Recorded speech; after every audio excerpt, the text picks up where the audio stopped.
All right. Well, hey, we're a few minutes past the hour here. We'll go ahead and get started here. I'll get the slides going. Promise that we won't make this much a death by PowerPoint. Just a couple slides here to get us started. All right. All right, folks. So Nelson, screen look good? Yeah, perfect. Outstanding. All right. Well, hey, thanks everyone for joining us. We're here to talk today about end-to-end pen testing automation, how to incorporate some of the newer emerging tools into your overall strategy for maintaining more continuous testing and more continuous visibility than that aligns with the traditional paradigms there. And so this is a little unusual. This one is a joint effort between PlexTrac and our good friends at Pentera, and we're hoping to tell you today how you can leverage some of the benefits of both of our products to assist you in these efforts. Nelson, you want to go ahead and introduce yourself and give a little bit about your background? Sure. So my name is Nelson Santos. I'm a principal sales engineer here at Pentera. My background has been mostly on red teams, pen testing, things like that, and then kind of moved to a purple team, kind of a side of the business a few years ago, and now finally I'm on the dark side, right on the sales side of things. Yeah, well, I can understand that. Going from operations to business is kind of my path as well. So, Sean Scott retired from the Air Force in 2018, commanding a cyber operations squadron, and then tried to do my own thing for a little bit as a consultant. And then in 2019, joined forces with Dan DeCloss, our founder, to get PlexTrac going, and pretty much worn every hat. And now I'm blessed to be in the position of really just getting to work with our clients, understanding their needs and ensuring that the product continues to evolve to meet what those needs are. And some of those needs are what we're going to talk about today. So I'll go ahead and move on to the next slide and tell you a little bit about what we're going to talk about. So we're going to talk a little bit at first about theory. You know, where does continuous validation and this concept of automated technical recurring testing fit as a component of your overall continuous testing and remediation lifecycle? We are not offering silver bullets here today. You know, we don't have snake oil that you take 2 shots, chase it with some tequila, and everything's going to be great in your environment. But we are going to present one component of an overall strategy that we think is the most effective strategy out there for the maintaining that overall and continuous visibility and remediation lifecycle. We'll tell some war stories, a little bit about how some of these strategies have helped some of the people that we work with from a couple different perspectives, right? So the Pentera folks are the people that collected the information, and on the PlexTrac side, we're more involved in the dissemination and the remediation tracking of that information. And then we're going to go through just some quick demos here. You know, it's not going to be a death by demo, and we're not going to, by no means are we going to show you every nook and cranny of our products, but we are going to show you the workflows that are associated with how you can implement continuous validation in your environment, and then make sure that the results of that don't get buried, you know, in the bottom of a desk drawer, printed out in some PDF that collects dust that nobody ever actions on, right? We'll finish up with the standard Q&A, and as always, we look forward to your questions. You can go ahead and drop those at any time. If we happen to notice them as we're talking and it makes sense, we'll answer them live. If not, we'll catch up here at the end. Nelson, anything to add on any of that before I get started? No, I think it was a great introduction, and as you said, we'll show how, you know, the 2 tools are great separate, but they're amazing together. You know, to make sure that you have, you know, your continuous validation, continuous testing, actually, you know, and you can keep on top of the findings and remediations. So, cool. Outstanding. All right, so let's talk a little bit about this. You know, there's so many buzzwords out there. You know, continuous testing, continuous validation, continuous remediation. There is continuous exposure management, continuous visibility. What is all this about, and why does this seem like it is the topic of every blog article that you're reading on Medium these days?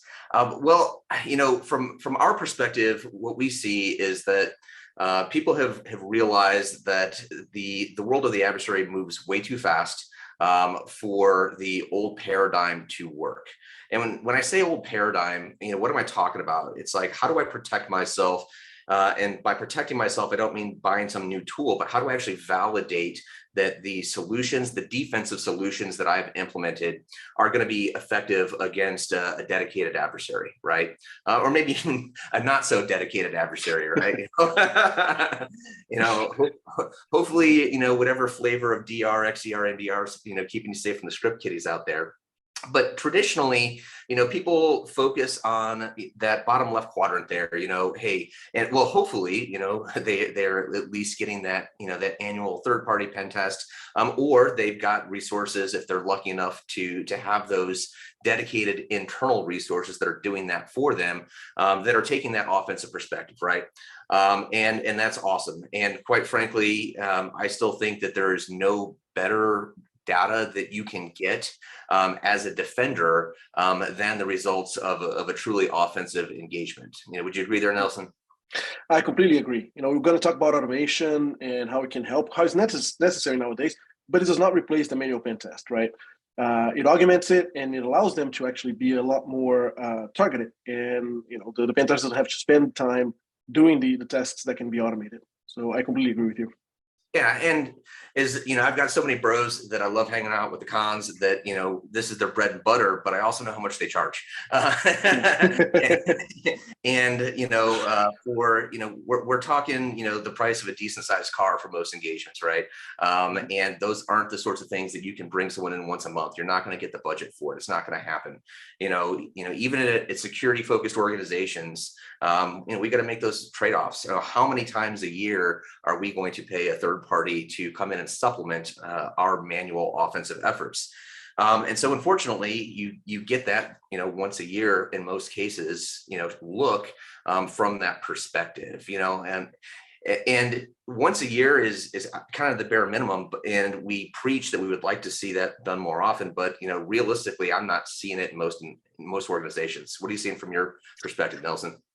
No, so you're absolutely right. And I think the other thing too is pen testers, especially if you get the really good pen testers, what they're going to try to do is go through the avenues that are more complex and that, do require a lot of the human creativity, right? So it's just the nature. I did pen test for quite a while, and that's what I wanted to do. I don't want to do the simple attacks that I can do with just plugging in responder and stuff like that, and do that simple stuff. I want to go for the interesting attacks.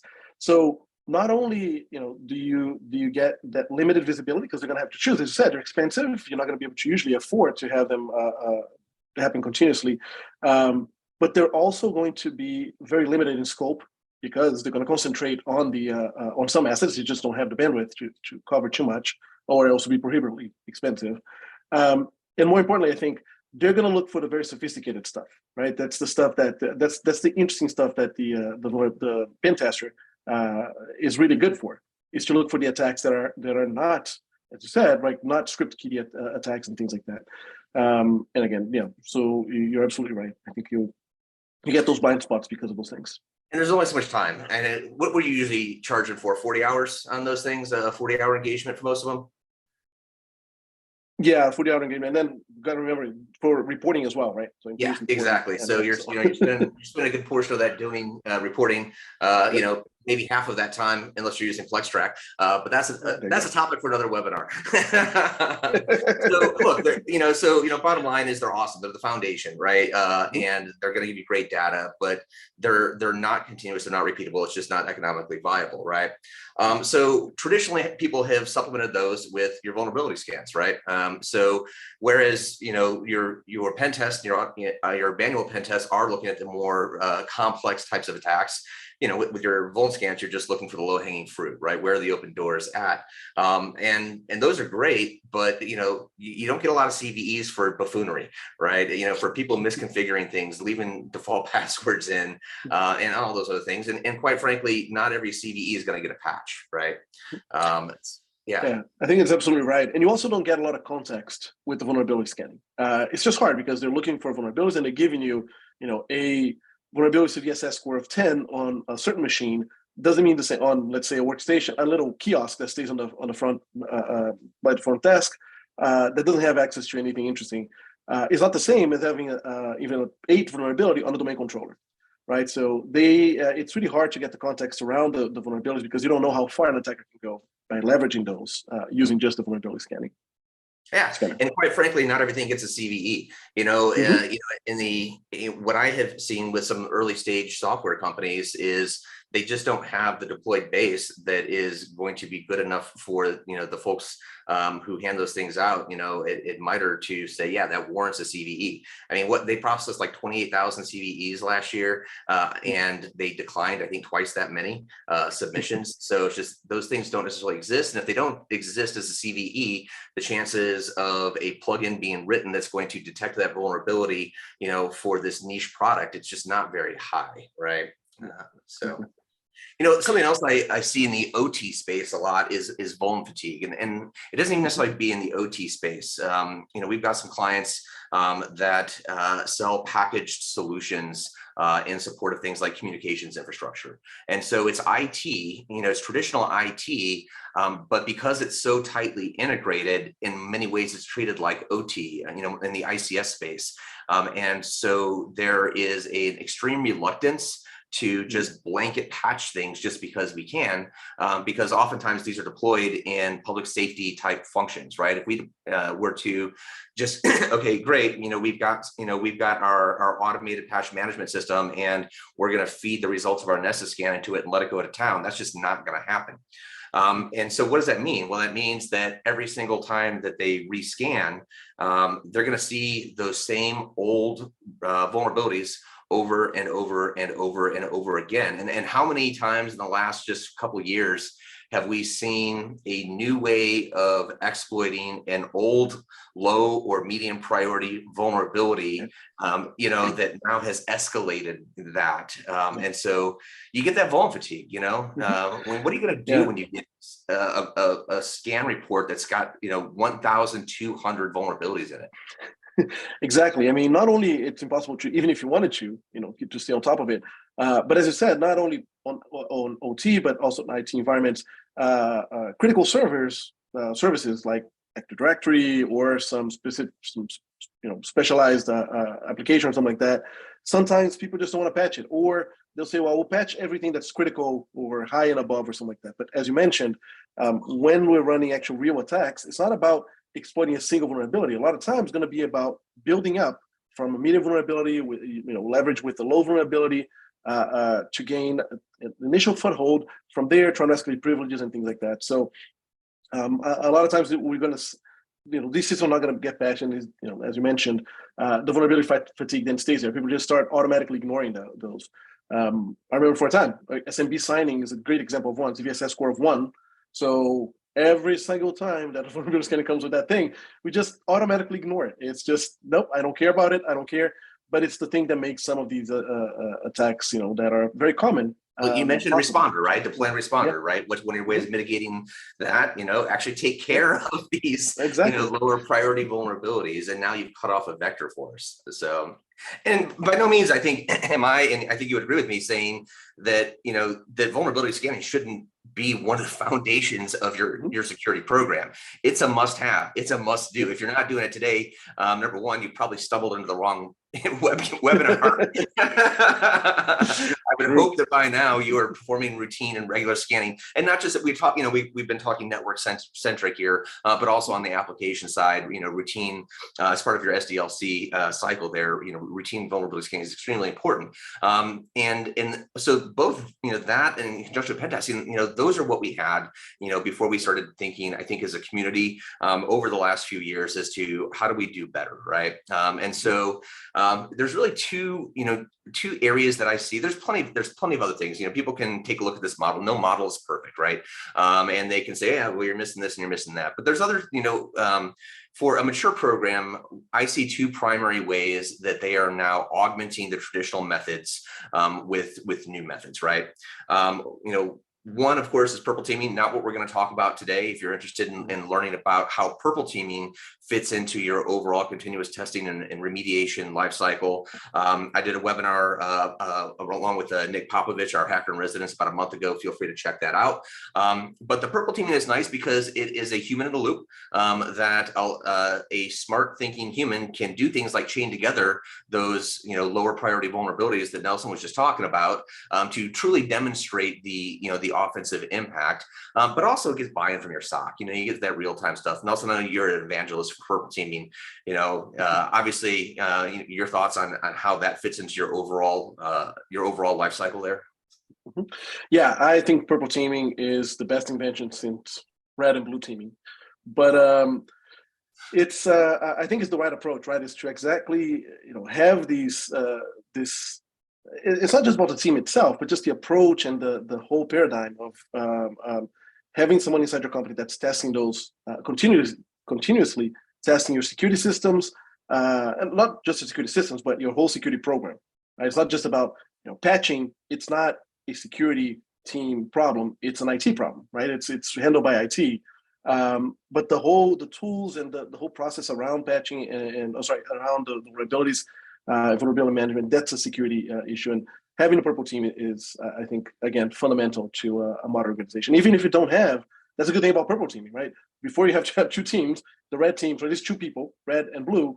But now you can have a single person initially, at least, that's doing some hunting, that's tweaking with your tools and making sure everything works perfectly. Yeah. Well, now that we've talked about how great purple teaming is, let's talk about some of the challenges. Because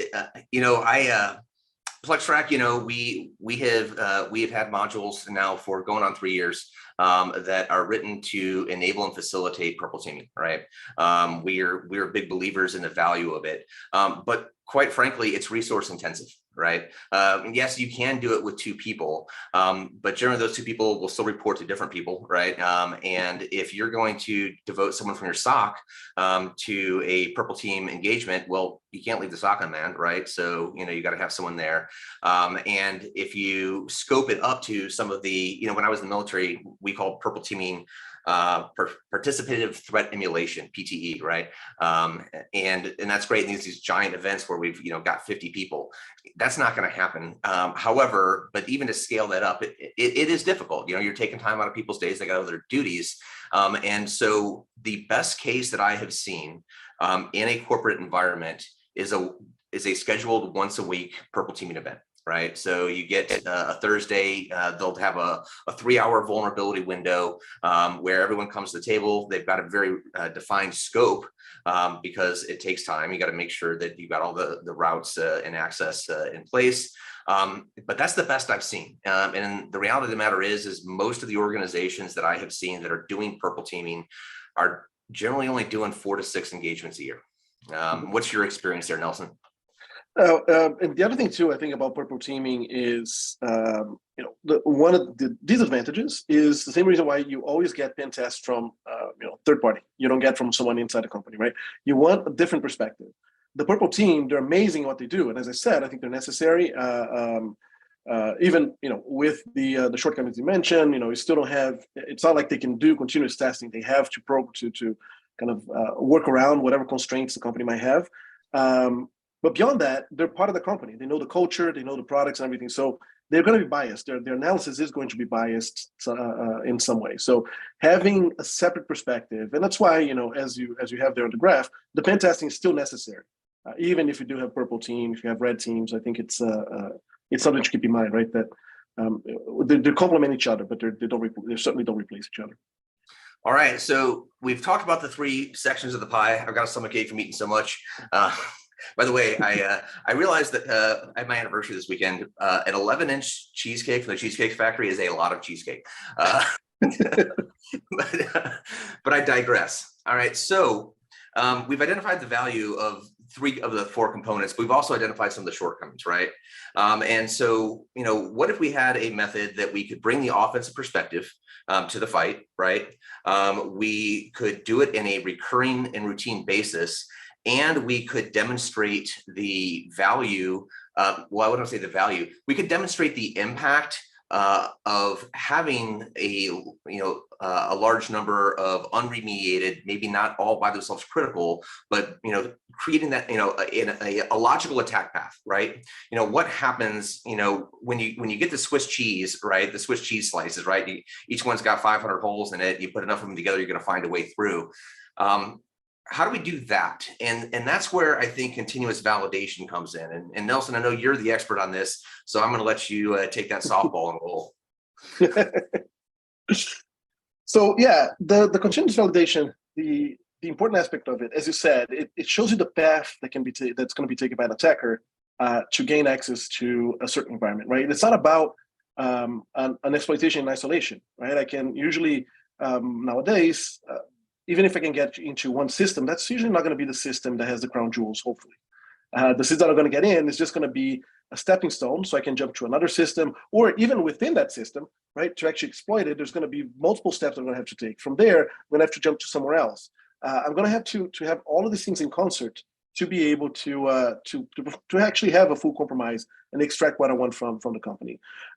Plus, we are in the age of cloud, where changes to environment don't require you having to buy some hardware, taking a month to receive it, someone having to go to a data center to rack it, and do all that. That it was easy to control that because it just took so many steps.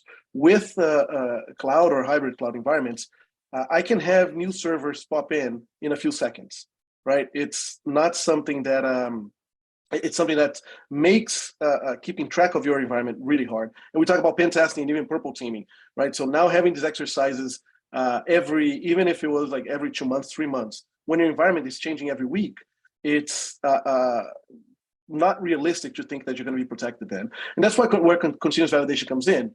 The process is, as you're validating vulnerabilities, as you're finding new problems, new paths, as you mentioned, to get into the environment, you're fixing them. At the same time, you're just running other assessments and you're doing other scans, and you're working with all these tools in concert to make sure that your environment, as is, if not protected, at least you know where the vulnerability, what the problems are, as the environment evolves. Outstanding. Well, hey, we've talked a lot of theory. We've talked 15 minutes waxing poetic about our vision for how to secure your world. How about we talk a little bit about some of the real world successes that we've seen, and then maybe we can get some of the buttons smashed in. So, hey, Nelson, why don't you start us off here and maybe tell us a story? Sure. So we had a client or have a client, I should say, that basically they were using the traditional, vulnerability scanners, pen tests twice a year, just the general stuff. Had latest EDR and all of that. They did a proof of value with Pentera, and they found gaps. They had, as I said, the latest EDR out there. The problem was the EDR could detect a lot of the attacks that Pentera performed, a lot of techniques that we used, but there were some systems that were considered critical systems that weren't allowed to have the EDR installed. Plus, we found other environments too when we were doing the POV, it was extended POV, that had the EDR, but just didn't have the policy that was actually enforcing the remediation of these issues, again, because it's considered a critical system. So it's very heterogeneous network. You had different different offices, different places, but also different servers, different admins, things like that. And again, because Pentera can now cover a lot more ground, even during the proof of value, we're able to find a few of these gaps. So they implemented Pentera, and they started using Pentera now to run assessments weekly. So basically, the way that they did it was they ran a weekly Pentera assessment. They stopped it on the weekend, and then as soon as that was done and generated reports and everything, they would start a new assessment. So you really had that, real, what you would imagine as a continuous test of the environment. The next problem that they realized was that, okay, now we have all of this separate data from the separate environments where we saw Pentera, but we want to have a unified view of where everything is. So they had the environments in isolation, and Pentera is a great tool, and we try to make it easy for you to have a holistic view of the environment. But I'm a firm believer in specialization, right? PlexTrac is amazing at doing that, at aggregating data and using the data, and aggregating the data and make it so that you have a single pane of glass or a single view of the environment. And that's exactly what they did. They got PlexTrac. Well, actually, I think they got them both around the same time, and they started using both tools together. So now they had a tool like Pentera that could show them the paths that an attacker will go through, and they had a holistic view, because now when the CISO wanted to see something, wanted to see, well, show me all the paths across all of my different networks, the different companies that were part of this, sub-companies that were part of the company and everything, and the two tools together. Oh, let me rephrase that. There were more tools involved as well. There was the vulnerability scan, results from pen tests, and even other tools to do more specialized attacks, so going for applications, cloud, and that kind of stuff. And now they can unify all of that and have a single place to view it by using PlexTrac, Pentera, and these other tools. So it was extremely successful. It really increased the visibility that they had to the environment. So now even they knew exactly where the problem could come from, right? They knew the path. Some of them they couldn't fix, but at least they know that they should monitor better. They knew where the gaps were, and they were able to then, if not address the problem, at least mitigate it in some way. Awesome. Well, thanks for that, man. One thing I was expecting, we've been talking a lot about how an organization would protect itself, right? But here at PlexTrac, probably about half of the people that we work with are actually third-party providers, service providers, right? And I've been scrolling through our list of attendees here, and we do have quite a few of those folks. And so what I wanted to use my story time to highlight was how tools like Pentera are actually being used effectively to bring new revenue streams for those service providers. I'm going to tell the story of one of our service providers. We actually have quite a few of our service providers that are dabbling in a space that I'm going to just put under the umbrella of continuous pen testing as a service. And they all call it different things, right? And it's may or may not be continuous pen testing, but it is some sort of provision of recurring offensive techniques in your environment, right? And so what this provider has done is under the umbrella of pen testing as a service, as they set up much like an MSSP would do for just basic vuln management. They set up this recurring service where they work with their client and they provide them a menu. It's like, okay, we are going to come in and we are going to do the manual pen testing. And how frequent would you like that? Okay, great. We're going to try to sell you on 4 times a year, but you're probably going to buy one. But now what do we do to augment that? And they're bringing tools, one of which is, and the primary one, quite frankly, Pentera to the fight. It's like, okay, great. Now let's augment our manual pen testers with Pentera.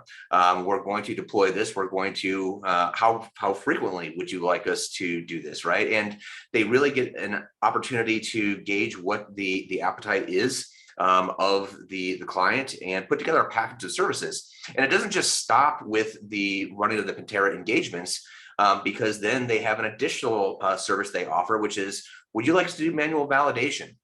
Would you like us to pull the thread on this a little bit further? So it's, think of it as a manual pen test light, right? You're not having to buy the whole kit and caboodle of a 40-hour engagement, but now maybe we are able to sell you a handful of hours on a recurring basis by the same offensive security professionals that might be involved in your manual pen test. And now we are providing you even more of a holistic view from the offensive perspective for your environment. And then they're taking all that data, and they are, because it may come from many different sources, could come from the manual pen testing, could come from Pentera. They may be using other tools as well, specialized tools. And ingesting all of that into PlexTrac to consolidate and provide that unified, visibility to their client. Nobody wants to be poking around in 15 different, dashboards, right? Especially if you're the consumer of the data. And you also want the ability to prioritize, from the different sources. And that's what PlexTrac's bringing to the fight for them, is they're getting, Pentera, other data, manual testing, bringing it all together, and they're making bank off of it, right? Which at the end of the day, which is what they want to do. But more importantly, quite frankly, is that their end clients are getting services that they just can't provide themselves. They just don't have the ability to organically do that sort of thing. So, we're seeing a lot of the growth of this line of business. It looks a little bit different depending upon who's offering it. But if you're looking for new ways to offer valuable services to your clients and you are a third-party service provider, think about that. If you're an existing PlexTrac or Pentera client, talk to your CSM about how they're seeing other people offer those services. So, well, awesome. Well, I'm going to stop presenting at this point because we are going to now maybe give you a little look at how this all works. So, Nelson, feel free to take it away. Cool. So we just had a question about that. If we're going to show the platforms, and the answer is yes. I'm going to show them right So it's going to be a very quick demo. If you're interested in seeing an extended demo or do a POV, just contact us and we'll go over that.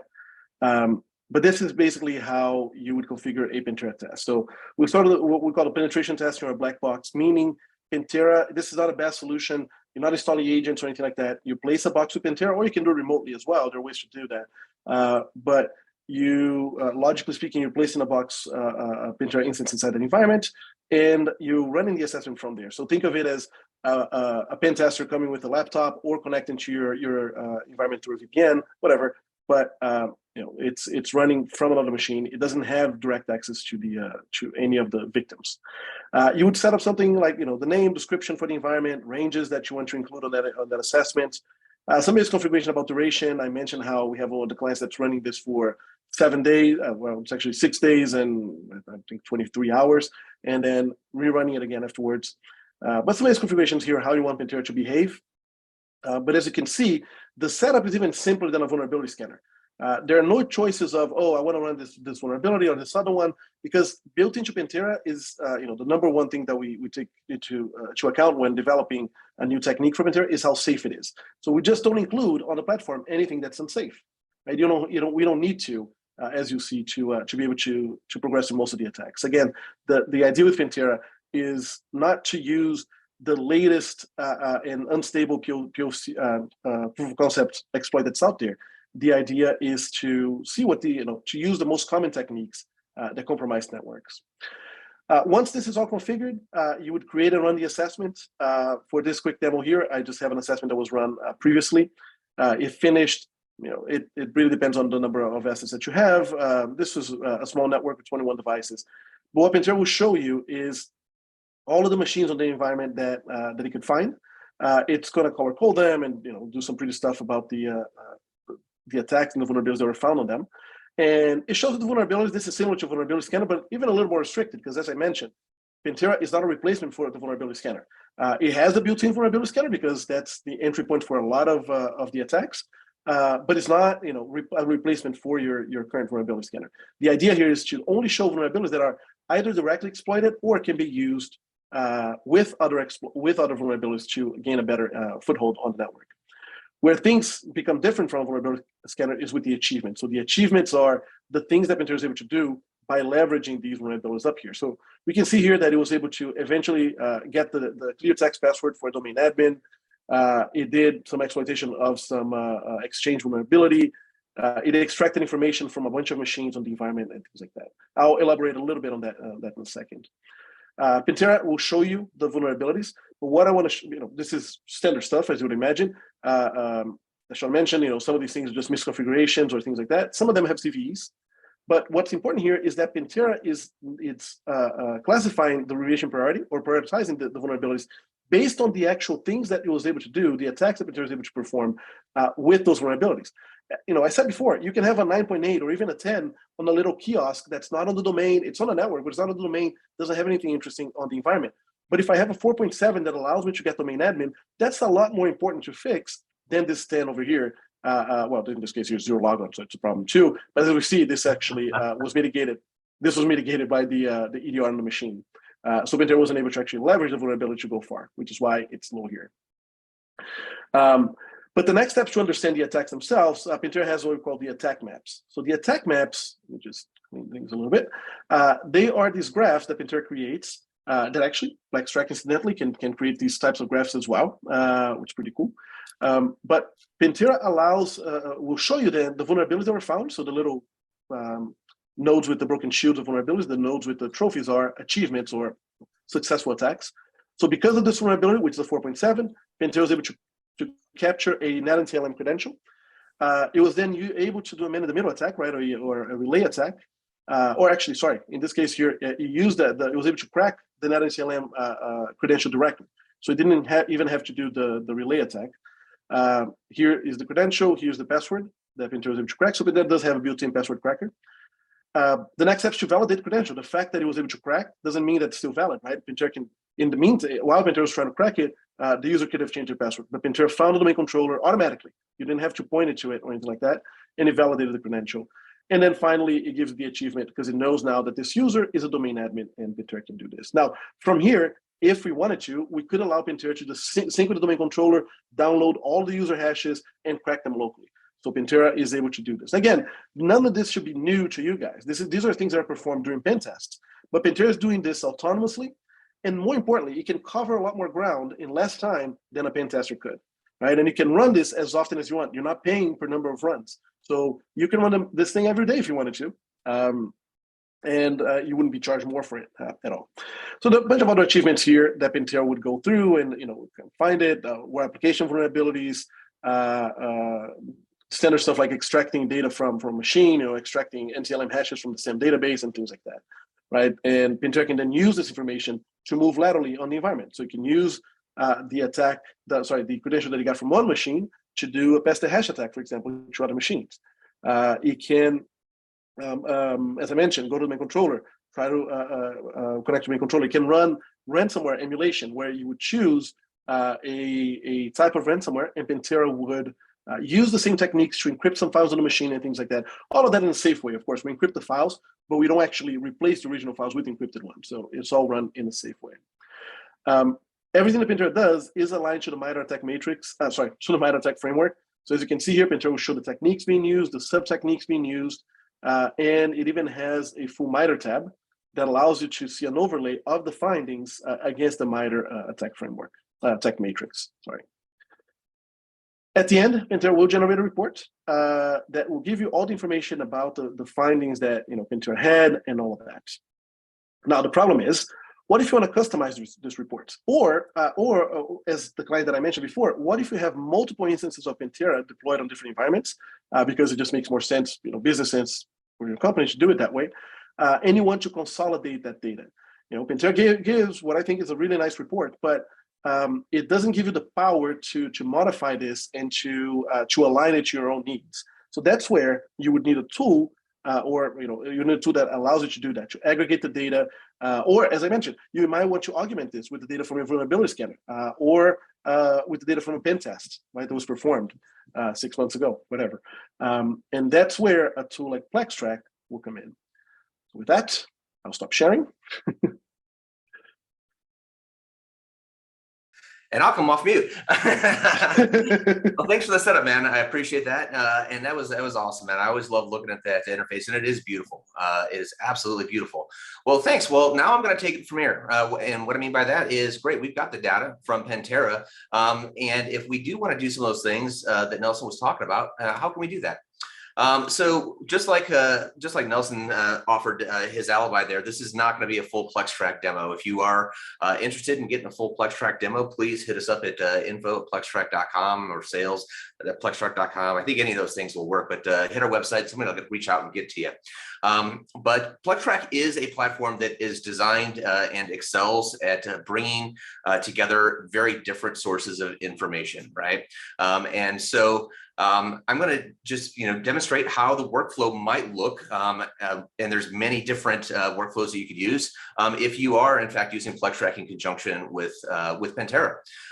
So PlexTrac, we organize all of our different sources into buckets of data that we call clients. It can be, you can change this name. It's just a way of organizing your data, right? And PlexTrac works great whether you are an enterprise, an organization that is defending your home turf, or if you are a third-party service provider, right? And so, here I've got a couple different ways you might organize your data. If you are a service provider, you can create these different buckets to keep the information segregated. That also allows you, by the way, to give electronic access to your clients the results of their data inside of the platform. You can tag it, with, hey, what type of relationship do we have, things like that. Or if you're an enterprise user, you can also have it really broken out in any way that makes sense for you. Maybe you have it by logical network segments. Maybe you've got it broken out by applications. If you're doing AppSec work with PlexTrac, it's really up to you. I've created a client called the Toronto headquarter DMZ, where I am going to bring in some Pentera data. So real simple how I can do that. I can just create a quick report, and I'm going to call this Pentera data, right? Obviously, we would give it a more logical logical name. But one of the things that we talked that Nelson set up for me was he was talking about how you can enrich your reporting, right? And one of the ways you can do that is not by sitting here and typing out a bunch of words, but by having reusable content, right? So I have created a simple Pentera introduction, maybe a narrative that I want to put that would be included with each one of my Pentera reports. That includes things like narratives, but also then maybe gives me the opportunity to add some metadata to this report as well. So I didn't show you that these before I selected this template, but these fields didn't exist. They just appeared automatically once I chose that template. So what's the target location? This is the Toronto DMZ, and apologies to any friends in Toronto that I may have misspelled your wonderful city's name.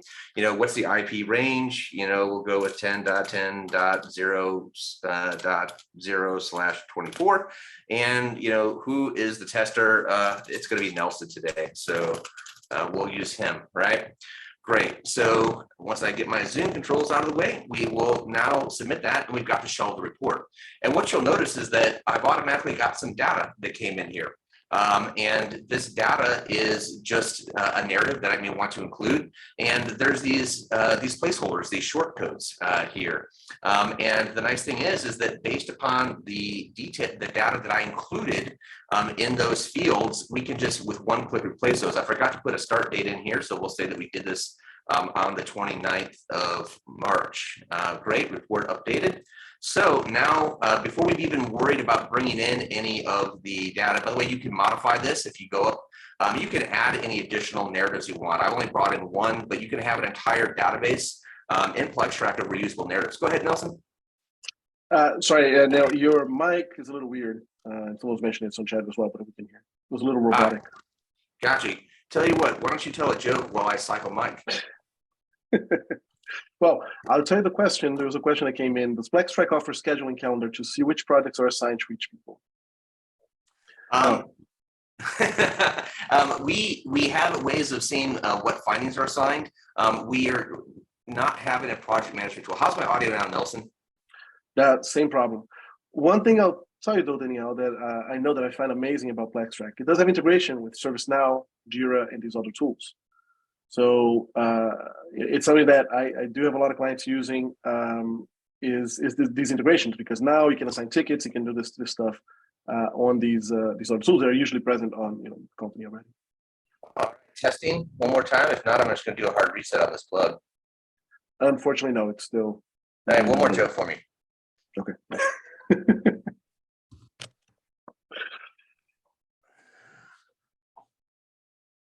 All right. How about now? Nope, that's good. All right. Well, hey, appreciate you hopping in there and let me know if that happens again. All right. Well, getting back to where I was at, actually, I'm going to go out here to my readout view. We haven't brought any of the narrative data in yet from Pentera, but just to show you how easy it is to enrich, I'm going to go ahead and replace those placeholders. And now you're going to see that we've brought in the date, we've brought in the target location, IP range, who the tester was.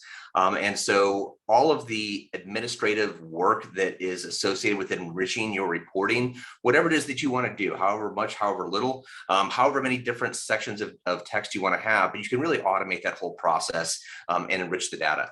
But let's get into the point of bringing in the Pentera data. Give me a thumbs up if I'm still sounding good, Nelson. Awesome. All right, how easy is it to get the data in? Well, great. I'm just going to go to add findings, and there's all sorts of different methods of getting data into PlexTrac. But I'm going to go from file imports because Nelson was kind enough to share with me the file that he generated from the demonstration he just did. We have a ton of different methods that we can bring in, a ton of different supported tools. But I'm going to come down here and I'm going to find Pentera. I'll make sure that I scroll past any competitors of yours real fast there, Nelson. And now I'm just going to take the JSON file that he gave me. And I have the opportunity, by the way, before I bring the data in, is as we're parsing that out, if I want to enrich that data, let's say that I wanted to add a tag that indicated that any of this data came from Pentera. I can do that. I could tag this with the DMZ. Tags your friends. I always joked with people that we don't charge by the tag. They're free, so use them often. So great, we are bringing in the data. I get this nice little indication that it's happening in the background. Nelson was kind enough to give me a fairly small sample, so it happened almost instantaneously. Everything's got a nice orange hue to it. And the reason why is because we bring this in as a draft status. And so, hey, maybe I want to co-host has asked you to start your video. Am I not showing video, Nelson?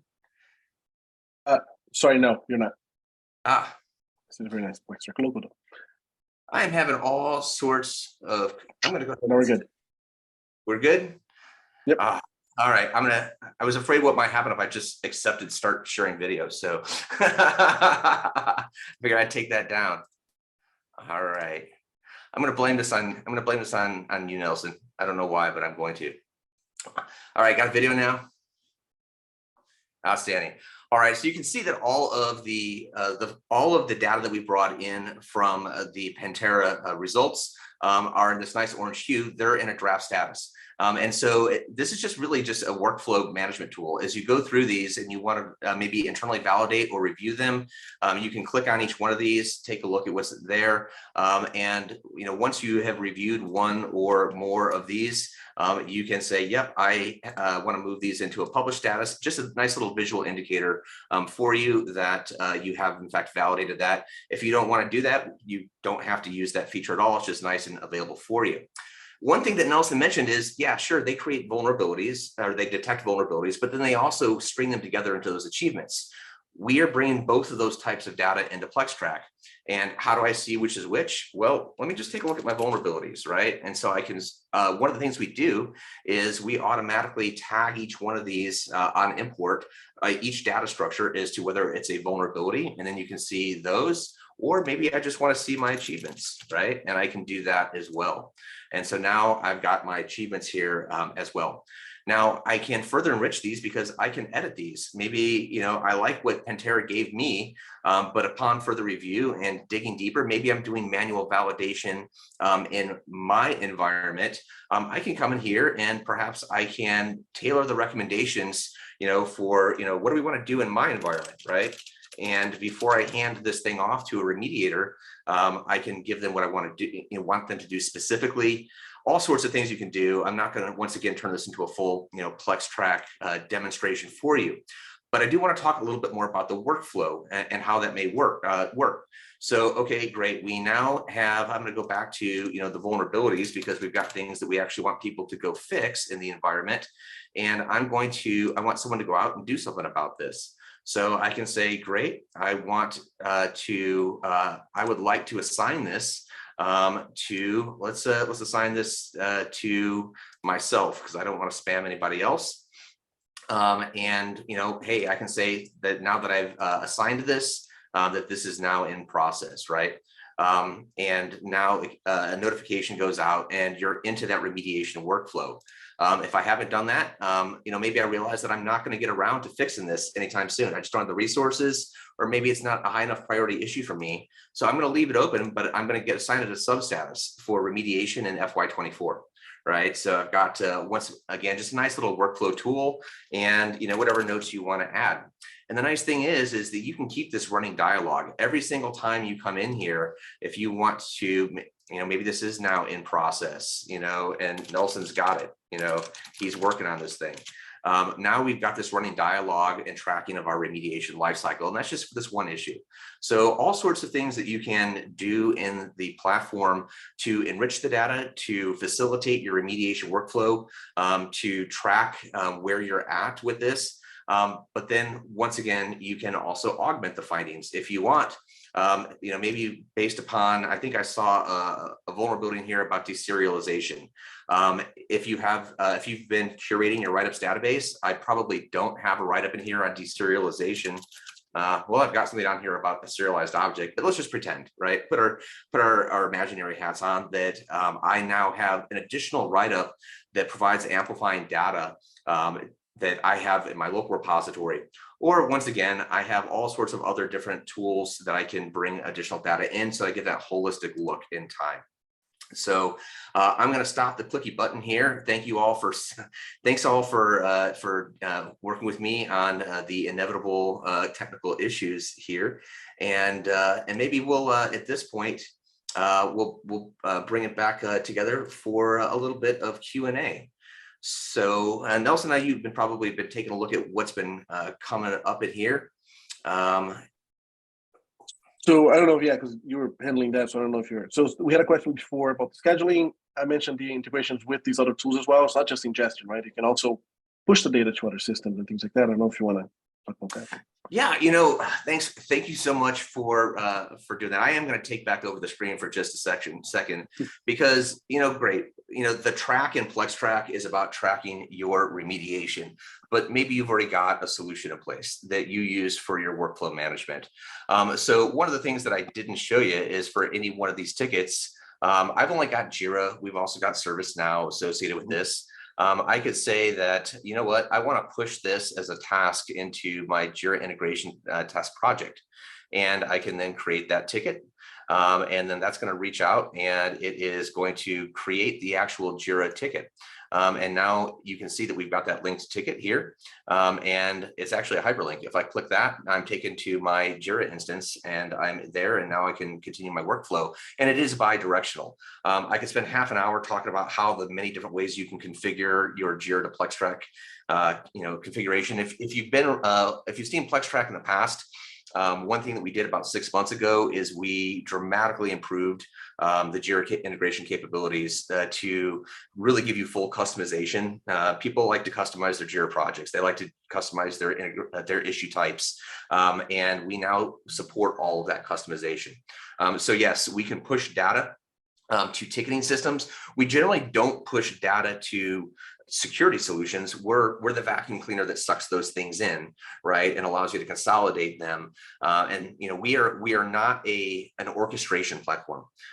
We are a reporting, remediation, and analytics platform, right? So that's where we fit in the ecosystem. All right, let's see, what else do we have? Nelson, I'm gonna go ahead and stop sharing again here. Let's see what else. It's taking me just a second to get to my, so Nelson, I had a question. I saw a question here is, how does Pentera handle retests? Is there anything special about it? Or, you mentioned before that you don't charge, by the test. What's that process look like? Yeah, that's a great question. So the retest, Pentera won't leverage information that he had before to do the new one, right? The idea is it continues from scratch. Now on the report itself, the report is going to give you a score, and that score might alter. So there's a little graph that shows, you were a C on the last one and then went up to a B, whatever it was. And we are working on Delta reports as well, where you actually see and say, well, this path was here before, but it's not here anymore. But, and I don't want to keep saying the same thing, what we have a lot of clients doing using PlexTrac for those types of things, where they can visualize, the difference between what was imported before and then with PlexTrac. But basically from the Pentera perspective, you can certainly, if you want to, you reuse the data that was obtained from the last one. The Pentera by itself won't do that, but you can tell it, well, I want to use this NTLM hash that was obtained the last time to continue the attack. But the idea is that Pentera will not, it doesn't give Pentera a lot of value because it wants to see things with a fresh eye every single time. And how PlexTrac can fit into that is you can bring subsequent subsequent engagement results into the same report. And so how we would handle that is, let's say that you had, I showed you the status indicators, right? So let's say you had gone through and you had cleaned up some of those vulnerabilities. And so if you then import the results of the subsequent Pentera engagement into a PlexTrac report, if any of those vulnerabilities that you said were closed were redetected, we're going to open those back up for you. Now, one thing we don't do, and we think it's smart, is that we don't close things just because they weren't detected, because maybe something wasn't network accessible. There's a host of reasons why a vulnerability may still exist in your environment. It was just offline for whatever reason at that particular time. There's a question there from a good friend of mine, Randy, on Pentera using agents. He asked, does Pentera use agents that can be deployed through the enterprise? So we do not. So the idea and the main difference between us and breach and attack simulation tools is exactly that we do not use agents. You again, the way to think about Pentera is it's a pen tester with a laptop that came in connected to the network and starts the attacks from there. That gives us advantages and disadvantages compared to BAS. Just two different tools, right? The advantage is, again, you don't have to deploy an agent. Is a lot more realistic, right? Because an attacker, hopefully, you're not deploying agents for the attacker before they decide to attack the network.